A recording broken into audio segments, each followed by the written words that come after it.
L'opération Soigne ton île, c'est demain. Après avoir donné votre sang, vous dégusterez un repas gastronomique pour vous remettre de ce bon geste. L'établissement français du sang attend beaucoup de cette journée pour sécuriser les stocks en cette période de fête de fin d'année. Le conflit entre la direction de Carolus et une partie des salariés affiliés à l'UGTG ne basculera pas en 2018. Après des semaines d'incompréhension, les protagonistes ont signé un protocole de suspension de conflit. Tous les quarts devraient rouler demain. Saint-François va disposer d'une zone agricole protégée. Le conseil municipal a autorisé le maire à engager la procédure pour la création de cette zone. Les agriculteurs sont satisfaits de cette décision qui protégera les terres agricoles et leur métier.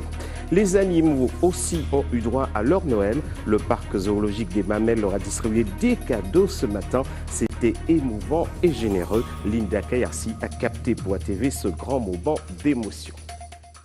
Bonsoir à toutes et à tous. Merci de nous accueillir chez vous pour le développement de l'actualité de ce mardi 26 décembre 2017. Demain, l'EFS, l'établissement français du sang, lance sa grande opération Soigne ton île. Il est vrai qu'en ce moment, il y a lieu de sécuriser les stocks en cette période de fête de fin d'année. Pour attirer les donneurs, l'organisation Food Deal s'est associée à l'EFS pour servir un repas gastronomique aux donneurs. Voici le reportage d'Anne-Elisabeth Arsène et de Moïse Dexter.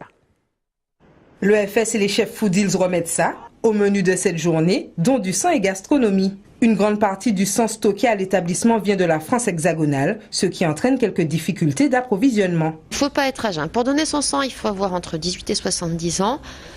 C'est bien, si on a plus de 60 ans, c'est bien d'avoir déjà donné auparavant, mais enfin, si on est en bonne santé, pourquoi pas. Donc être en bonne santé, effectivement. Être en bonne santé, ça ne veut pas dire prendre 0 traitement. Quelqu'un qui prend un traitement pour la tension, s'il est bien équilibré, il peut donner son sang. Et de toute façon, avant chaque don, il y a un entretien avec un médecin. Cet entretien sert à assurer la sécurité du donneur et la sécurité du patient qui va recevoir le sang. Notre stock est correct, mais il est quand même fragile. On a déjà fait cette opération au mois d'août à 2 reprises et c'était très agréable. Pour la 2e année consécutive, les chefs Food Deals mettent les petits plats dans les grands pour des collations gastronomiques inédites. Le leitmotiv de Food Deals, c'est de faire les personnes participer donc à nos ateliers culinaires, mais aussi pour découvrir de nouvelles saveurs, découvrir de nouvelles choses, cuisiner autrement. Toujours les produits de chez nous. Demain, les donneurs qui viendront à l'EFS à Pointe-à-Pitre auront la chance donc de goûter des blinis à la farine de fruits à pain, qui seront accompagnés avec des rillettes de poulet aux épices d'ici, un poisson aussi fumé aux épices d'ici pour ceux qui sont plus poissons. Ils auront également une ratatouille avec les légumes d'ici, aubergines, tomates et son jambon en chiffonnade. Enfin, en 3e, la petite potée de fruits de Guadeloupe avec une crème d'épices. Et aussi un petit croquant mystère. Il faut environ 3/4 d'heure à 1 heure pour donner. Après l'inscription administrative et l'entretien avec le médecin, le donneur offre alors son sang avant de se restaurer avec la collation gastronomique façon Food Deals. Un homme a été retrouvé mort dans la commune du Vauclin à la Martinique. Des traces d'armes blanches sur son corps laissent supposer une mort violente. Du coup, les autorités ont ouvert une enquête. Elles soupçonnent d'ailleurs la compagne de cet homme d'avoir quelque chose à voir avec les faits. Voici le reportage de nos confrères d'ATV Martinique. C'est au bout de cette ruelle paisible qu'a été faite la macabre découverte. Hier après-midi, il est 17h quand les secours sont alertés. À l'intérieur de la maison, Hugues Marguerite, 55 ans, gît dans une mare de sang. Sur son corps, de nombreuses blessures à l'arme blanche. Inquiète de ne pas le voir depuis 2 jours et sans réponse de la femme avec qui l'homme vivait, c'est sa mère qui l'a retrouvé. Les mois 2 jours, je venu, maman des filles à Eti. Je trouvé il a dit il allait faire golette pour ma renasse. Le soir à 6h, je viré là, maman dit il peut pas venir. Dimanche, je venu. Je dit si c'est samedi, il m'a coupé golette. Dimanche, je passé. Il dit il peut entrer. Il peut entrer au soir, il peut entrer le samedi. Alors, je dis qu'il a coupé golette, il peut entrer, ça travaille moi. Les gens arrivés, dès que j'ai appris à descendre, je suis assise en bol en mer. Fille, deux tournées, je dis, deux tournées, je ne peux pas quitter, je ne peux pas venir, moi aussi, il a tout le bon. Arrivée au domicile de son fils, la femme trouve une porte d'entrée étrangement ficelée. C'est à l'aide d'une roche qu'elle parvient à pénétrer le domicile sans se douter du drame qu'elle s'apprête à vivre. J'ai montré la porte caille là, entreveillée, il va te fermer. Moi, on lui dit la porte là, moi, puis la porte là, il pas dit, oh, je vais faire ça encore, je me dis, non, ma santé. Face en bas. Madame, moi pas ça, moi fais moi sortir la cour, moi crier la madame, moi les voisins, tout le monde sorti de haut. Père de 2 enfants de 15 et 25 ans, celui qu'on surnommait Ayoko vivait essentiellement de la pêche. Il est décrit comme un homme sans problème. La tragédie a ébranlé toute la famille. C'était vraiment, comme on dit, un pain doux. Quelqu'un qui n'a jamais injurié quelqu'un, offensé quelqu'un au Vauclin. Tout le monde, il aime au Vauclin. Il est très très bien comme cousin. On n'a absolument rien à dire. Placé en garde, les parents de la victime est jugé instable. Des fois, elle était bien quand elle n'était pas malade, mais d'autres fois, ouais. Et puis d'autres fois, ça n'allait pas parce qu'ils ne vivaient pas tout le temps ensemble. Hein. Elle était toujours hospitalisée à Colson. C'est quand elle montait comme ça, quoi. Selon les premières informations de l'enquête menée par la section criminelle, le décès aurait eu lieu entre le 24 et le 25 décembre. Une enquête qui devra déterminer les circonstances de ce drame. Devant la durée exceptionnelle du conflit qui oppose les salariés affiliés à l'UGTG à la direction de Carulis, l'UGTG a pris l'initiative de proposer un protocole de suspension de conflit. Celui-ci a reçu largement l'assentiment de la direction et le protocole a été signé. Les explications d'Yvan Lemar. Cet après-midi, vers 15h, un protocole de suspension de conflit a été signé. Nous tombons d'accord si augmentation à salaire de base là, donc il a passé en brut de 1 665 € à 1 750 €. Nous actons aussi une revalorisation de primes de transport de janvier 2018, une création annuelle obligatoire en mars 2018. Nous allons continuer de discuter et veiller aussi à accord d'entreprise là à partir de février. Sachant que pour augmentation de salaire là, en fait, il est rétroactif à septembre 2017.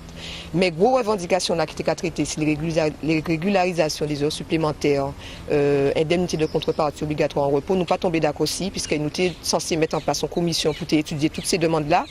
Et puis par rapport à les éléments que la direction a fournis, nous qui pas précis, qui pas clair, et puis base à revendication là même qui calcule le temps de travail, la durée effective du temps de travail.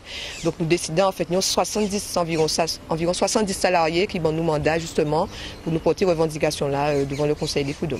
Après 1 mois et demi de conflit, du côté de la direction de la STAC, on est plutôt satisfait de cette signature, mais on regrette le temps perdu dans ce litige. Je pense qu'il aurait pu être évité dans la mesure où tous les points qu'on a actés aujourd'hui, c'est les mêmes points que je proposais au début du conflit, à savoir l'augmentation qui a été donnée, le non-paiement des jours de grève et sur la partie conflictuelle de saisir les prud'hommes, ce que j'avais toujours proposé dès le départ. Donc véritablement pour moi c'est un gâchis, c'est vraiment très dommage. L'ensemble du service de bus Carulis devrait reprendre demain matin. Le 19 décembre dernier, le conseil municipal de Saint-François a autorisé le maire à signer, à lancer le projet de création d'une zone d'agriculture à protéger. Cette zone permettra de confirmer l'identité de la commune, l'identité agricole de la commune de Saint-François et surtout de protéger les terres agricoles. Voici le reportage d'Anne-Elisabeth Artsen et de Moïse Dexter. Saint-François se met à l'agriculture protégée en favorisant le système d'agrotransformation dans les plantations. On a quand même 251 agriculteurs qui sont recensés à la Chambre. Tous ces ne seront pas concernés, mais une grande partie, donc quand même 250 seront quand même concernés par cette ZAP. Une forte demande des agriculteurs, une forte demande. Ils seront, plus protégés. Donc au niveau administratif et aussi donc ce sera aussi une forme donc de label, un label saint-franciscain. En 2009, Myriam reprend l'activité familiale. Après une formation de responsable d'exploitation agricole, elle passe de l'agriculture conventionnelle à l'agriculture raisonnée. Une agriculture raisonnée, c'est une agriculture où on utilise effectivement des pesticides, où on utilise des herbants, mais vraiment quand c'est nécessaire, quand on peut pas faire autrement. C'est-à-dire qu'on va toujours penser à un dosage raisonnable. C'est une agriculture qui est, disons, assez laborieuse puisqu'on doit intervenir manuellement énormément, mais après c'est la qualité du produit qui fera la différence. Donc pour revenir à la ZAP, pouvoir être dans une zone agricole protégée et avoir un label, c'est permettre aux agriculteurs qui ont ce type d'agriculture de se démarquer. Parce qu'on n'est pas dans du bio, mais on apporte quand même du propre. Après, l'agriculteur qui fait du raisonné, il le fait pour une prise de conscience en fait. C'est d'abord ça. La zone d'agriculture protégée est donc un outil d'aménagement du territoire qui vise notamment à protéger certains espaces agricoles vulnérables et ainsi de limiter la construction d'infrastructures en pleine nature tout en protégeant le foncier. Le 26 décembre 2004, un puissant séisme secouait l'Asie du Sud-Est, suivi d'un immense tsunami qui a laissé derrière lui pas loin de 300 000 victimes en ce jour anniversaire. Christian Tenor à Bazac, bonsoir. Bonsoir. Merci d'avoir accepté notre invitation. Vous êtes l'ancien responsable de l'observatoire adjoint de l'observatoire volcanologique de Gobert. Et puis vous avez continué à suivre, même après être parti à la retraite, vous avez continué à être actif et à suivre cette actualité. Est-ce qu'aujourd'hui, on sait exactement tout, je veux dire techniquement, de ce tremblement de terre? Ce qu'on sait, c'est que c'est un tremblement de terre majeur, de magnitude quasiment 9,4, qui est parmi les plus forts tremblements de terre que la planète ait jamais enregistré, parce que le maximum théorique possible, c'est 9,5. Et donc, on est très proche du maximum. Et ce tremblement de terre, c'est un tremblement de terre de zone de subduction, qui a provoqué la rupture d'une faille sur une longueur de 1200 km, et une partie du fond de la mer s'est élevée de 15 mètres. Et en retombant, ça a... Non, c'est l'expression vers verticale, vers le haut, qui a provoqué le tsunami, qui a communiqué de l'énergie à l'eau de mer, et qui a provoqué ce gigantesque tsunami dans la région voisine de Phuket, Simelu et tout ça, tout et Thaïlande. Sumatra, vers la ville de Banda Aceh, qui a été complètement rasée. Absolument, ce sont des bandes plates, complètement au niveau de la mer. C'est-à-dire qu'elles n'ont pas d'altitude, il n'y a pas de niveau sur plusieurs kilomètres. C'est-à-dire quand le tsunami arrive, a tendance à ça pénètre à l'intérieur des terres et ça fait des dégâts. Alors juste pour que les gens s'en rendent compte, on va regarder une petite image de ce tsunami de 2004, là on revient tout à l'heure pour continuer l'entretien. D'accord. Ah ben voilà, vous avez vu l'image du tsunami, donc beaucoup de dégâts et pas loin de 300 000 morts, on va dire entre 250 000 et comptant les disparus. Oui, disons que c'est malheureux pour ces gens et pour ces dégâts. Simplement, il y a un problème de prévention. Je crois que les Indonésiens, les gens de la région, ils savaient ce que c'était, ils s'en méfiaient. Mais c'est une région où il y avait de nombreux touristes, de nombreux hôtels. Et ces gens n'étaient pas prévenus du risque en question. Et évidemment, ça a fait les dégâts que ça a fait. C'est-à-dire, lorsqu'on voit la mer se retirer ou lorsqu'on voit un mur d'eau arriver sur soi, il ne faut pas rester là. Et on a donc, ce que les gens doivent savoir, c'est que le tsunami arrive après à peu près une heure et demie, tout dépend de ça dépend de la distance à laquelle on est du phénomène qui l'a déclenché. Alors là, c'était un tremblement de terre, et normalement, avec un tel phénomène, un tremblement de terre aussi puissant, qui a largement secoué la région, qui a fait des dégâts, normalement, il faut s'éloigner impérativement du bord de mer. C'est valable aussi pour nous. Alors l'intérêt, c'est de revenir naturellement à notre pays. Est-ce qu'un tel risque, peut-être pas aussi puissant, pèse sur notre archipel? Pas aussi puissant, oui, effectivement, mais ce risque-là pèse sur notre archipel. Ça peut nous arriver, ça nous est déjà arrivé régulièrement. Sachez que tous les tsunamis ne sont pas des tsunamis gigantesques. En mai 2006, à cause d'une des éruptions volcaniques de Montserrat. Donc on a eu un tsunami depuis l'île de Terre de Bas et Sainte. Qui n'était pas aussi puissant. Voilà, donc c'est pour ça qu'il faut faire attention. Nous avons eu un séisme majeur en Indonésie, qui est l'un des 10 plus gros séismes qu'on ait jamais enregistrés sur la planète depuis 2 siècles. C'est des choses qui n'arrivent pas tous les jours. Même l'axe de la Terre avait bougé. Oui, ça c'est normal. Ça c'est normal. Disons que ça arrive de manière très lente. L'appréciation se fait de manière très lente, mais là ça a bougé un petit peu plus brutalement. Mais c'est pas grave, ça ne nous empêche pas de vivre. C'est juste des problèmes on va dire d'orientation, d'astronomie et de magnétisme. D'accord. Mais est-ce que les aménagements que nous faisons aujourd'hui nous exposent plus qu'avant à un risque de tsunami? Voilà. Je crois qu'il faut faire attention. Nous avons de plus en plus de personnes qui colonisent, en tout cas qui occupent le littoral marin. Et là, j'ai une carte de l'IGN des années 58, l'édition 58, qui montre qu'on n'avait pas de maison au bord de la mer. La presqu'île du Bas du Fort, qui est une presqu'île maintenant, il n'y avait aucune maison. Cette presqu'île du Bas du Fort, c'était que des plages. Et vous regardez ce que c'est maintenant, et c'est des gens qui sont au bord de mer. Donc, c'est évident que l'homme va à l'encontre de l'aléa, va en face du danger, en face de ces phénomènes majeurs auxquels nous sommes soumis. Et du coup, en cas de problème, ça fait une catastrophe. Alors, c'est ça le problème principal. Oui. Grand-Bay. Il y a un débat sur Grand-Bay avec voilà, il y a le débat de Grand-Bay. Mais si faut-il aménager Grand-Bay? Si on pose le débat de Grand-Bay, je vois pourquoi on ne pose pas le débat du Bas du Fort, ou le débat de Bouillante, ou le débat de Déé, ou le débat de Saint-François ou de Sainte-Anne. Toutes ces zones-là sont des zones où la mer peut pénétrer. Donc il n'y a pas de souci. Donc pourquoi plus Grand-Bay qu'un autre endroit, ça je ne sais pas. Donc je ne veux pas empêcher qui que ce soit d'aménager son territoire, hein, loin de moi cette idée, mais simplement, s'il s'agit du risque de tsunami génique, du risque de tsunami, la Guadeloupe et toute la Guadeloupe, Pointe-à-Pitre, Basse-Terre sont sensibles à ça. D'accord. Et vous avez diffusé récemment une vidéo sur votre page, on va dire sur WhatsApp. Vous montrez actuellement des aménagements qui au moule et vous montrez les dégâts qui peuvent être causés à l'environnement. C'est-à-dire que si on regarde ce qui s'est passé il n'y a pas que le tsunami. Il ne faut pas oublier ce qu'on appelle l'onde de tempête, la marée de tempête. Oui, bien sûr. Il suffit de voir ce qui s'est passé à Saint-Martin pour le cyclone Irma. Donc, quand vous avez des aménagements qui sont faits en bord de mer, quels qu'ils soient, vous exposez les personnes concernées, les gens qui habitent là éventuellement, vous les exposez à ce danger-là, que ce soit le danger de tsunami ou le danger de l'onde de tempête, du cyclone. S'agissant de l'élévation du niveau de la mer avec l'arrivée d'une tempête, on a déjà connu ça par le passé, mais il faut raser Jarry. Mais c'est pas tout Jarry. Il faut déplacer Jarry. On peut pas déplacer Jarry. Jarry, c'est un port déjà. Donc il s'agit pas de déplacer le port. C'est normal qu'il soit là. Par contre, il y a des structures à Jarry qui devraient pas être placées là où elles sont. Non, mais quand on sait que ça peut être inondable de la rivière Salée jusqu'à Petit-Bourg. Oui, mais en littoral. À Mondong, par exemple. Oui, je sais. Tout Jarry n'est pas au niveau de la mer. D'accord? Donc c'est vrai que nos régions sont sensibles. Le centre-ville de Pointe-à-Pitre est sensible. Je prends l'exemple du cyclone de 1928. Qui est passé. Vous savez qu'on a eu 1500 morts à Pointe-à-Pitre. Et vous savez qu'on a eu une onde de tempête de 3 à 4 mètres. Et que les îlets de Pointe-à-Pitre étaient habités et que ces personnes ont disparu. Bon, et il faut simplement se rappeler que si vous connaissez Pointe-à-Pitre, vous allez voir qu'au niveau de l'actuelle mairie et de la poste et du centre des arts actuel, on avait 2 à 3 mètres d'eau de mer là, en 1928. Donc c'est le problème de la Guadeloupe qui est posé là-dessus. Donc c'est pas facile. Je ne dis pas de ne pas le faire. C'est pas un problème de réchauffement climatique. C'est tout à fait habituel. Il faut le dire maintenant. Et puis justement, s'il y a un tsunami, l'histoire nous a déjà montré. Et puis on a une tradition locale ici. Nos traditions locales, nos anciens disaient qu'on ne construisait pas au bord de l'eau, ni au bord de rivière, ni au bord de mer. Alors on va aller sous les hauteurs. C'est là qu'il faudrait être en cas de tsunami, c'est dire vers les Mamelles.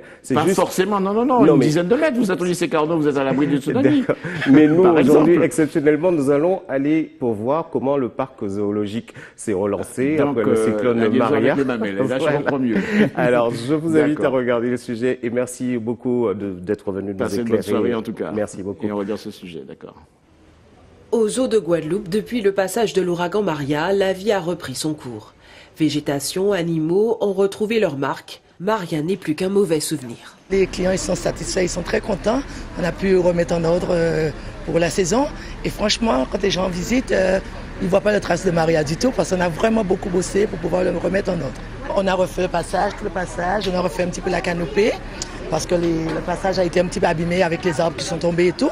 On a tout refait, on a vraiment beaucoup bossé, mais les gens ils sont très contents de leur visite. Pendant plusieurs semaines, les petites mains du parc, aidées des agents de la sécurité civile, ont travaillé d'arrache-pied. Un travail d'équipe qui porte déjà ses fruits. Les visiteurs sont au rendez-vous. Moi, je peux vous dire qu'on en a beaucoup. On en a beaucoup. Par jour, on peut faire, en saison, on peut faire 800 personnes par jour. Ils s'attendent à voir des ratons laveurs, des tortues, des oiseaux, des iguanes, des espèces de la Caraïbe et également quelques espèces d'Amérique, oslo, puma, jaguar, singe, serpent. Et on a une balade agréable à la cime des arbres.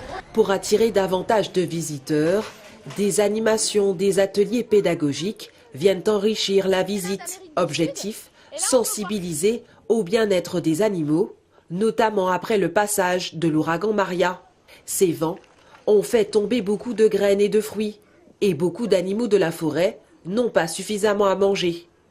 Pour leur venir en aide, le parc zoologique préconise d'installer, d'approvisionner des mangeoires ou de déposer dans la nature des fruits, notamment dans des endroits où des raccoons auraient été observés.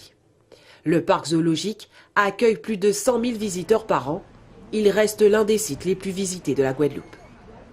Vous êtes sur ATV Guadeloupe, restez avec nous. Dans un instant, avec Yvan Lemar, nous irons sur le tatami pour voir comment la Guadeloupe et la Martinique fédèrent leur énergie pour un judo performant. Vous verrez également que les animaux ont eux aussi leur cadeau de Noël. Le président de la Ligue de Martinique de judo était en Guadeloupe aujourd'hui pour tisser des liens avec la Ligue de Guadeloupe. Les deux ligues envisagent une série d'initiatives communes pour l'année prochaine. Le reportage d'Yvan Lemar pour ATV Guadeloupe. Cette journée de stage, ouverte à l'ensemble des judokas guadeloupéens, a été organisée par le club Ishido en collaboration avec l'école de judo des Abîmes.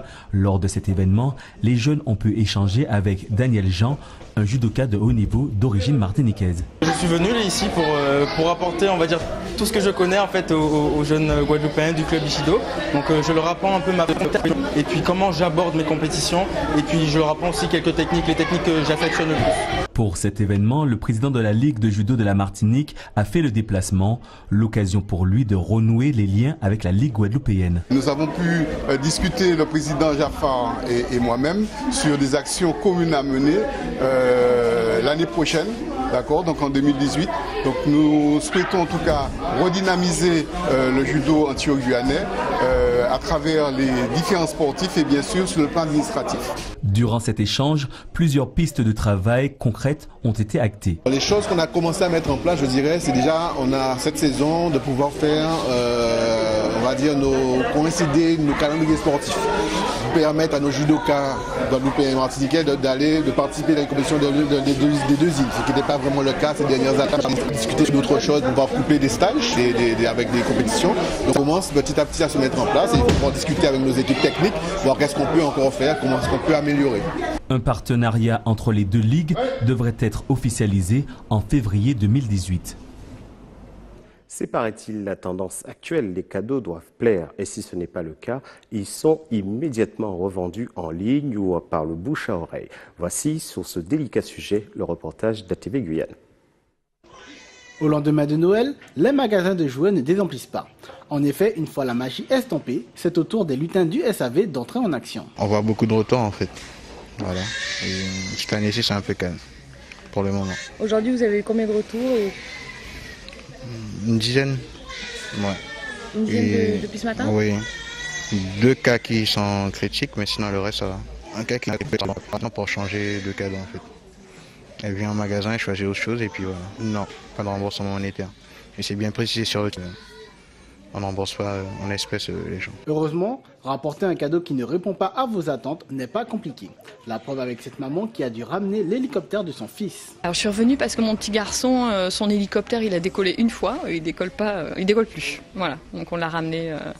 On l'a retesté, changé les piles, voilà, ça ne démarre toujours pas. En fait, je suis venue, le monsieur a regardé, il y a une fiche qui a dû casser, et donc voilà, ça repart au service après-vente, mais nous, on peut en reprendre un nouveau s'il y en a, sinon on a un bon d'achat, donc c'est assez facile. Quand le Père Noël et le SAV travaillent en harmonie, tout est bien qui finit bien. Et oui, les animaux aussi ont eu droit à un Noël. C'est le parc zoologique qui a pris cette initiative d'offrir des cadeaux de Noël aux animaux. Et Linda Kayersi était là pour capter ce moment d'émotion pour ATV Guadeloupe. Le Père Noël, il est passé hier pour les enfants et aujourd'hui, il fait tous les animaux de la Terre. Donc, il y a du travail, d'accord? Donc, on va essayer de ne pas traîner entre les enclos, d'accord? Pour sa distribution de cadeaux dans les enclos, le Père Noël a fait appel à des soigneurs et à un éthologue du parc des Mamelles. Tout d'abord parce qu'ils connaissent les moindres recoins du site, mais surtout, ils sont incollables sur le comportement des animaux. Les animaux vont sortir des enclos le matin au réveil, sans avoir déjeuné, rien du tout, et tout de suite aller chercher les cadeaux et voir en fait les cadeaux, c'est vraiment ce qu'on appelle plus sérieusement des enrichissements. Donc les enrichissements, c'est vraiment quelque chose qui est là pour stimuler les comportements naturels. Donc là, vous allez voir, on va voir ce qu'on met dans les cadeaux, mais on met vraiment des choses qui ont un but de stimulation de comportements vraiment naturels. Et le premier pensionnaire à recevoir son cadeau, Victor, un jaguar âgé d'une vingtaine d'années. Alors donc là vous voyez c'est le gros cadeau de Victor, d'accord, c'est un gros loulou donc il a un gros cadeau, d'accord. Celui-là vous allez avoir la chance de nous voir carrément le remplir, donc vous allez voir ce qu'on va mettre dedans. Vous avez tous la possibilité de signer le cadeau de Victor. À l'intérieur de cette grande boîte en carton, les friandises préférées de Victor. Quelque chose qui sent très bon et très fort. Donc là pour Victor c'est le 4 épices, je l'ai dit. Ensuite on a mis du foin. Alors le foin c'est pour qu'il puisse chercher un petit peu dedans, que ce soit pas trop facile à trouver. Et on a mis aussi, je sais pas si vous avez vu, ça avait l'air d'être du foin mais un peu plus frais, un petit peu plus vert. Vous avez vu? Et ben ça c'est tout simplement de la litière de cabri, d'accord? C'est un petit peu de caca de cabri. Parce que le cabri, c'est ce que aussi les jaguars peuvent manger, d'accord? Et donc ça sent très bon et ça leur donne envie de manger. Quelques minutes de patience et enfin, le jaguar découvre son cadeau, amusé. Après Victor, direction l'enclos de Gringo Lancelot. Un cadeau aussi latent mais perché.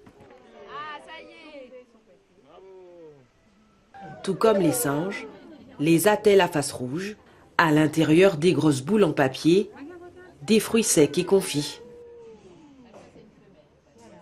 Mission accomplie pour les soigneurs du zoo, mais aussi ses visiteurs qui ont souhaité partager ce moment de fête avec les animaux. Et c'était bien parce que j'ai vu des animaux que j'avais jamais vus auparavant. On a vu un jaguar, il s'appelait Victor. C'est très bien. Moi j'ai envie que ça se poursuive, qu'on continue à présenter des animations de ce type, surtout aux enfants, qui soient bien conscients que c'est des êtres vivants comme eux-mêmes et qu'il faut les protéger. Cet après-midi, d'autres cadeaux ont été distribués aux animaux. Des cadeaux cette fois-ci confectionnés par les visiteurs lors d'ateliers pédagogiques. Le zoo de Guadeloupe a su allier magie de Noël, découverte, suscité. L'information après vous aurez un repas gastronomique, c'est demain entre 8h et 13h devant le CHU et même devant le Super U de Bergevin à Pointe-à-Pitre. L'opération Soigne ton île. Et puis si vous avez une information à faire parvenir à TV Guadeloupe, n'oubliez pas de composer le 05 90 60 11 11. Cette édition est à présent terminée. Je vous en rappelle les principaux titres. L'opération Soigne ton île, c'est demain. Après avoir donné votre sang, vous dégusterez un repas gastronomique. Pour vous remettre de ce bon geste, l'établissement français du sang attend beaucoup de cette journée pour sécuriser les stocks en cette période de fête. Le conflit entre la direction de Carolus et une partie des salariés affiliés à l'UGTG ne basculera pas en 2018. Après des semaines d'incompréhension, les protagonistes ont signé un protocole de suspension de conflit. Les cars rouleront demain. Saint-François va disposer d'une zone agricole protégée. Le conseil municipal a autorisé le maire à engager la procédure pour la création de cette zone. Les agriculteurs sont satisfaits de cette décision qui protégera les terres agricoles. Les animaux, eux aussi, ont eu droit à leur Noël. Le parc zoologique des Mamelles leur a distribué des cadeaux. Vous l'avez vu à l'instant avec son reportage de Dakarcy. C'était émouvant et généreux. Voilà pour le sujet de ce soir. On se retrouve demain à 18h50 pour une nouvelle grande tranche d'informations. Merci de nous avoir suivis. Je vous souhaite de passer une excellente soirée sur ATV.